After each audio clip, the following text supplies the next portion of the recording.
Diabetes में peripheral diabetic neuropathy एक बहुत ही कॉमन समस्या है। और आपने भी देखा होगा डायबिटीज के मरीजों में लगभग 60% डायबिटिक पेरिफेरल न्यूरोपैथी लाइफ में कभी ना कभी होती ही है। इवन डायबिटीज होने के 30% केसेस में पहले भी डायबिटिक पेरिफेरल न्यूरोपैथी हो सकती है। इसमें होता क्या है, मरीज को हाथ पैर में जलन होगा, कांटे चुभेंगे, उसको ऐसा लगेगा जैसे कारपेट के ऊपर चल रहा है। और जब यही न्यूरोपैथी बहुत बढ़ जाएगी तो बॉडी में इम्बैलेंस, डाइजेशन के प्रॉब्लम, हार्ट का प्रॉब्लम, स्वेलोइंग का, खाने को निगलने की समस्या, इवन हाइपोटेंशन की प्रॉब्लम, ऐसे कई सारे कॉम्प्लिकेशंस बॉडी में आते हैं जिसके लिए मैंने अलग से स्पेसिफिक वीडियोस बनाए हुए हैं। पर इस वीडियो में खास तौर से हम चर्चा करेंगे उन मेडिसिन की जो आपको न्यूरोपैथी दे सकते हैं। तो यहां मैं चर्चा कर रहा हूं उन सभी मेडिसिन की जो आपको पेरिफेरल न्यूरोपैथी दे सकते हैं। परंतु कई डायबिटीज के मरीज ब्लड प्रेशर की या फिर कोलेस्ट्रॉल ट्राइग्लिसराइड को कम करने की दवाइयां लेते हैं और ये बहुत ही कॉमन है। ऐसे में उनको भी डायबिटिक न्यूरोपैथी हो जाता है और वो ये समझ ही नहीं पाते कि उनकी डायबिटिक न्यूरोपैथी के पीछे उनकी ब्लड प्रेशर की दवाइयां या फिर जो स्टैटिन्स वो ले रहे हैं वो भी हो सकते हैं। और स्टैटिन्स लेने से बॉडी के अंदर और क्या क्या प्रॉब्लम्स होती हैं, क्योंकि देखिए ये कहना बहुत आसान है कि आप कोलेस्ट्रॉल को घटा दीजिए तो आपके हार्ट की रिस्क घट जाएगी, परंतु उसके साथ में कोलेस्ट्रॉल आपके बॉडी के लिए बहुत ही इंपॉर्टेंट चीज है। देखिए मेल फीमेल, अगर मेल फीमेल है तो वो भी कोलेस्ट्रॉल के कारण है, क्योंकि कोलेस्ट्रॉल नहीं होगा तो महिलाओं में एस्ट्रोजन और पुरुषों में टेस्टोस्टेरोन बनेगा नहीं। इसलिए बॉडी में कोलेस्ट्रॉल का होना भी जरूरी है। पर अगर एलडीएल कोलेस्ट्रॉल हाई होगा तो आपके हार्ट के रिस्क बढ़ते हैं, तो एक बीच में बैलेंस बनाना जरूरी है। तो इन सभी चीजों पर हम इन लेंथ चर्चा करेंगे, इसलिए इस वीडियो को आखिरी तक देखें। तो सबसे पहले हम शुरू करते हैं उन मेडिसिन से जो आपको पेरिफेरल न्यूरोपैथी कर सकती हैं। इनमें सबसे पहला नंबर आता है उन मेडिसिन का जो यूजुअली डॉक्टर्स एंजाइटी के लिए मरीजों को देते हैं। अक्सर जिन मरीजों को घबराहट का, काफी अधिक एंजाइटी का प्रॉब्लम होता है, उनको कुछ दवाइयां दी जाती हैं, खास तौर से रात के समय लेने पर। एंजाइटी अगर बढ़ जाए तो दिन में भी वो दवाइयां दी जाती हैं, जैसा सामने आप स्क्रीन पर देख सकते हैं। इसमें वैलियम जैसी दवा रात को अगर नींद नहीं आती तो ऐसे में डॉक्टर्स प्रिस्क्राइब करते हैं, खास तौर से उन लोग को जिनको एंजाइटी के कारण नींद ना आ रही हो। या फिर क्लोनाजिपाम, एल्प्राजोल या फिर ज़ोलपीडेम, इस प्रकार की दवाइयां या दूसरा पूरा ग्रुप जो सामने आपको स्क्रीन पर दिख रहा है, इन दवाइयों का सेवन करने के लिए कहा जाता है। और ये दवाइयां एंटी डिप्रेसेंट या फिर एंटी एंजाइटी के साथ में आपके पेरिफेरल न्यूरोपैथी के चांसेस को भी बढ़ाती हैं। इसके साथ में कई दवाइयां जो एज ए एंटी डिप्रेसेंट दी जाती हैं वो भी आपके पेरिफेरल न्यूरोपैथी के चांसेस को बढ़ाती हैं। और इनके अंदर भी एक बड़ा ग्रुप है जो सामने आपके स्क्रीन पर दिखाया जा रहा है। इसमें खास तौर से ड्यूलॉक्सिटिन, नॉरट्रिप्टेलिन, एमिट्रिप्टेलिन या फिर सिटालोप्राम, ये सभी दवाइयां दी जाती हैं। और आपको जानकर के सरप्राइज होगा कि कई बार डॉक्टर्स इन दवाइयों को आपके न्यूरोपैथी में रात के दर्द को रोकने के लिए भी देते हैं, जैसे गाबापेन एंटी, नॉरट्रिप्टेलिन या फिर एमिट्रिप्टेलिन, इस प्रकार की दवाइयां दी जाती हैं जो आपको नींद भी देती हैं, आपके न्यूरोपैथी के पेन को भी कम करती है, पर दूसरी तरफ से न्यूरोपैथी को बढ़ा भी सकती है। तो इस प्रकार की दवाइयों का सेवन हमें करना है कि नहीं करना, या किस लिमिट में करना है, इस चीज को समझना बहुत जरूरी है। पर यदि आपको पहले न्यूरोपैथी नहीं थी और आप एंजाइटी या डिप्रेशन के कारण इस प्रकार की दवाइयों का सेवन करने लगे हैं और फिर आपको न्यूरोपैथी आ रही है, तो संभल जाइए और अपने डॉक्टर को संपर्क जरूर करें। अब यहाँ एक इंपॉर्टेंट चीज है जो मैं आप सभी से जिक्र करना चाहूंगा। आप इन दवाइयों को चार्ट में देखकर एकदम से बंद करने के लिए ना जाएं, नहीं तो एक समस्या का सॉल्यूशन करने के लिए आप दूसरी समस्या खड़ी कर लेंगे। तो बेटर है आप अपने डॉक्टर को कांटेक्ट करें, डॉक्टर को डिसाइड करने दें कि ये पर्टिकुलर दवाई आपको न्यूरोपैथी कर रही है या नहीं कर रही। वो हिसाब से डॉक्टर को डिसाइड करने दें, क्योंकि वो आपको साथ में दूसरे ऑल्टरनेट्स भी देंगे, तो आपको उसका सॉल्यूशन भी मिलता है। अब इसके अपार्ट कई बार जो कैंसर के मरीज कीमोथेरेपी करते हैं, तो कीमोथेरेपी के कारण भी न्यूरोपैथी की समस्या आती है, और इसमें कई सारी दवाइयां हैं, जैसा कि सामने आप देख सकते हैं। इसके अंदर सिस्प्लेंटिन, ऑक्सेलोप्लेंटिन, थैलिडोमाइड, विनक्रिस्टिन और ढेर सारी कीमोथेरेपी की ड्रग्स हैं, जिनको लगातार लेने से न्यूरोपैथी की शिकायत आ सकती है। फिर ऐसे में आपको कुछ विटामिन दिए जाते हैं, जिससे आपके न्यूरोपैथी के इम्पैक्ट को कम किया जा सके। साथ में कुछ एंटीऑक्सीडेंट दिए जाते हैं, और जब आपका कीमोथेरेपी कंप्लीट हो जाता है, तो ग्रेजुअली फिर इस न्यूरोपैथी की रिकवरी होती है। पर फिर भी अगर आपको इस प्रकार की कोई समस्या है, तो आप मेरी या मेरी टीम की मदद ले सकते हैं सामने दिए गए नंबर पर संपर्क करके। इसके बाद में एक बहुत इंपॉर्टेंट ग्रुप आता है, जो है ब्लड प्रेशर के लिए दवाइयां दी जाती हैं, और वो आपको न्यूरोपैथी कर सकती हैं। और डायबिटीज के केसेस में अक्सर मरीजों को ब्लड प्रेशर भी रहता है, तो डॉक्टर ब्लड प्रेशर को कंट्रोल करने के लिए कैल्शियम चैनल ब्लॉकर्स देते हैं। तो वो कैल्शियम चैनल ब्लॉकर्स आपकी न्यूरोपैथी का कारण बन सकते हैं। और अगर आप साथ में डायबिटिक हैं, तो डायबिटीज में भी पेरिफेरल न्यूरोपैथी होता है। तो ऐसे में अगर आप ब्लड प्रेशर की दवाई को एकदम बंद करते हैं, तो ब्लड प्रेशर बढ़ के आपको किसी तकलीफ में डाल सकता है। तो ब्लड प्रेशर की दवाई को एकदम बंद ना करें।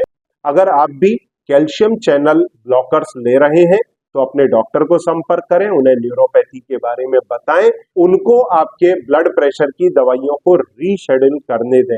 तो कैल्शियम चैनल ब्लॉकर के अंदर जो मेन दवाई आती है, वो है एम्लोडेपिन, निगाडेपिन, वेरिपेमिल या फिर फेलोडेपिन, या अन्य दूसरी दवाइयां जो सामने आप स्क्रीन पर देख रहे हैं। ये सभी दवाइयां कैल्शियम चैनल ब्लॉकर ग्रुप में आती हैं, तो इन्हें रोककर डॉक्टर एस इनहिबिटर या दूसरे जो ग्रुप की दवाइयां हैं, वो आपको देते हैं, जिससे आपका ब्लड प्रेशर भी कंट्रोल में रहे और आपका न्यूरोपैथी का इशू ना बढ़े। इसके साथ में न्यूरोपैथी को कंट्रोल करने के लिए जो सप्लीमेंट्स है, अक्सर मैं गाइड करता हूं कि आपको नर्वोकूल जैसा सप्लीमेंट लेना चाहिए।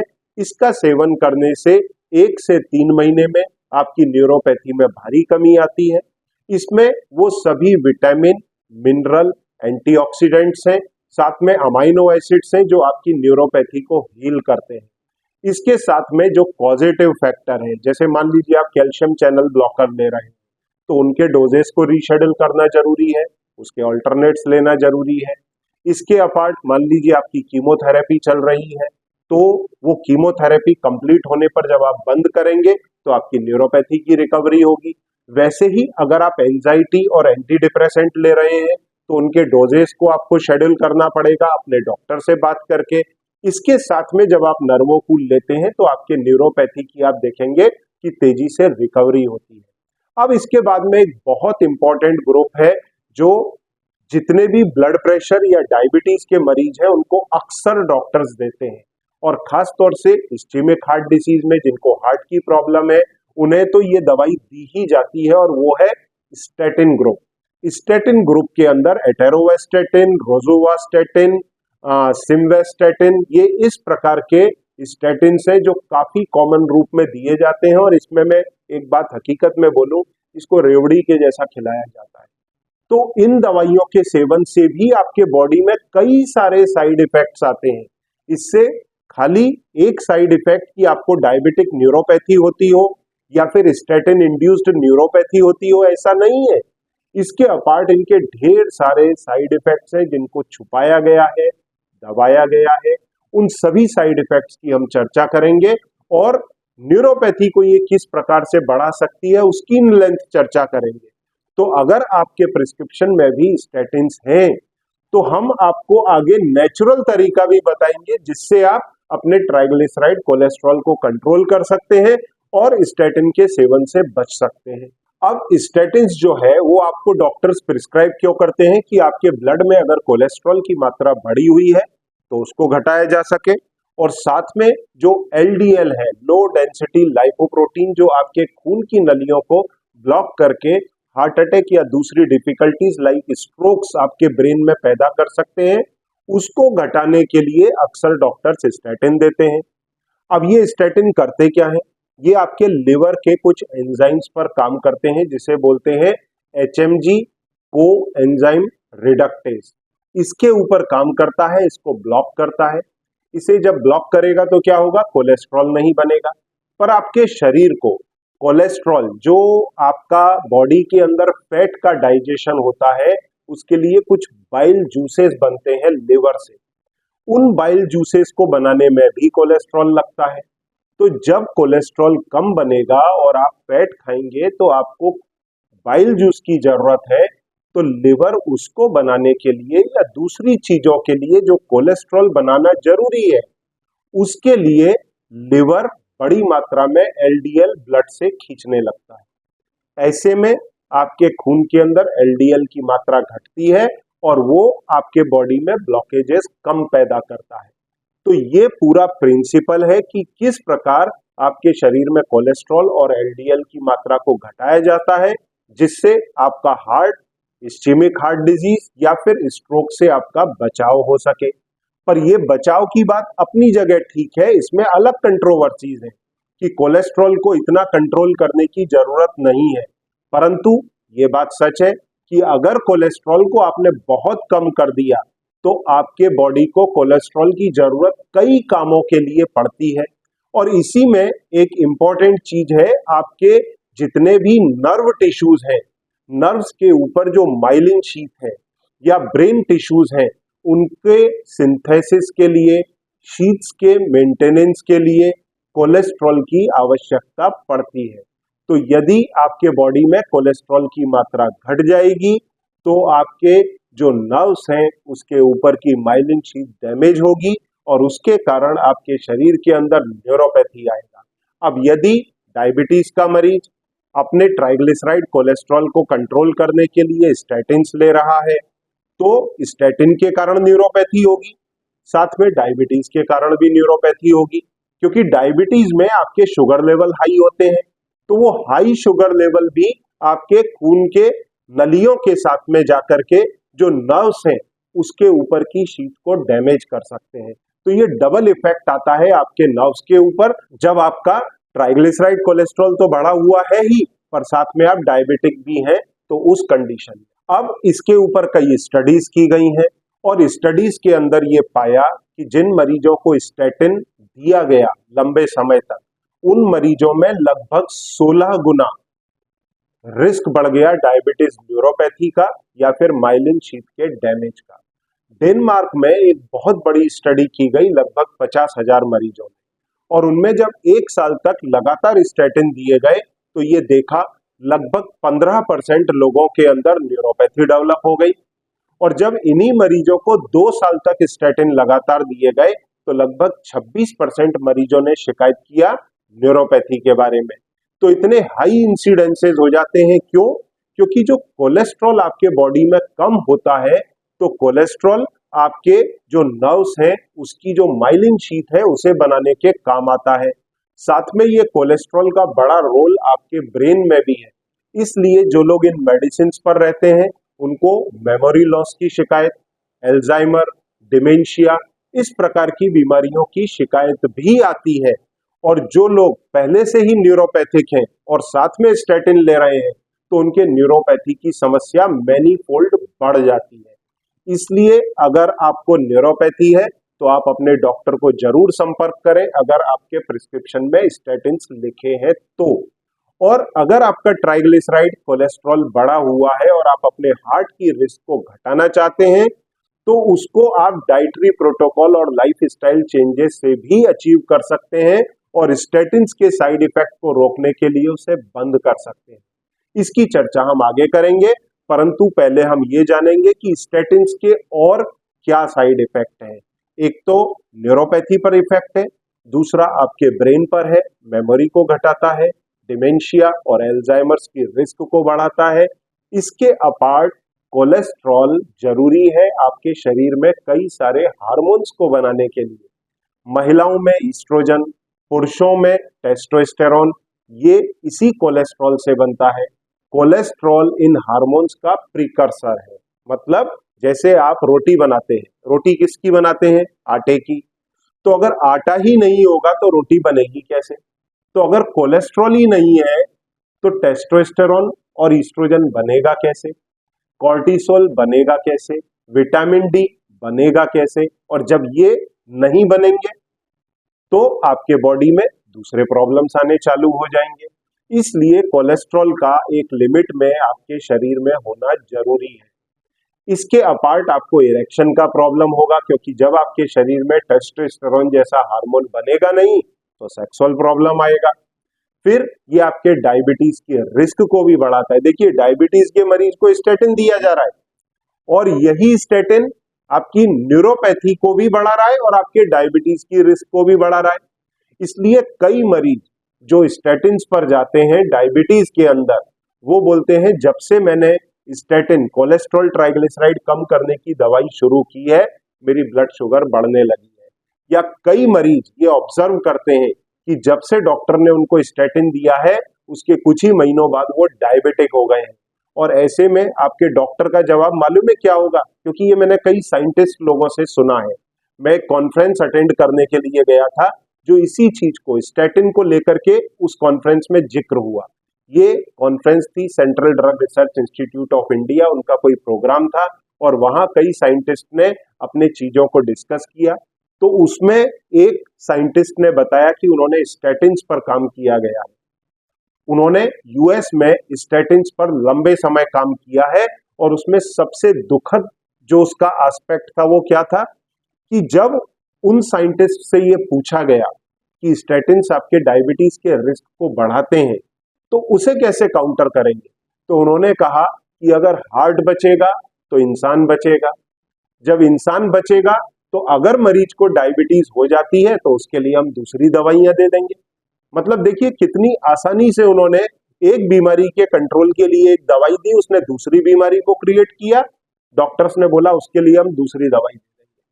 तो अगर इन सब चीजों से आप बचना चाहते हैं तो अंत तक इस वीडियो को सुने, जिसमें हम बताएंगे कि किस प्रकार से स्टेटिन को इस्तेमाल किए बगैर आप अपने ट्राइग्लिसराइड, कोलेस्ट्रॉल को और एलडीएल को कंट्रोल कर सकते हैं। इसके अपार्ट जो स्टेटिन्स हैं वो आपके लिवर में कोएंजाइम Q10 के बनने के प्रोसेस को भी रोकते हैं। तो लिवर में जो आपके स्टेटिन्स कोलेस्ट्रॉल बनने को रोक रहे थे वो एक कोएंजाइम Q10 के बनने की प्रोसेस को भी रोकते हैं।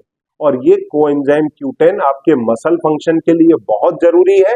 इसलिए जो लोग स्टेटिन्स लेते हैं कई केसेस में ये देखा जाता है कि हार्ट फेलियर के इंसिडेंसेस बढ़ जाते हैं या कई मरीजों में मसल्स के अंदर पेन होना शुरू होता है, क्रैम्प्स की शिकायत करते हैं, मसल फटीग, थकान, सीढ़ी चढ़ने के अंदर भी मरीज को दिक्कत होती है। तो इस कंडीशन को टेक्निकली रेब्डोमायोसिस कहा जाता है, जिसमें मसल मास बहुत बड़ी मात्रा के अंदर ब्रेक होता है, मसल्स की वेस्टिंग होती है। इसके अपार्ट लिवर के ऊपर इसके और साइड इफेक्ट है।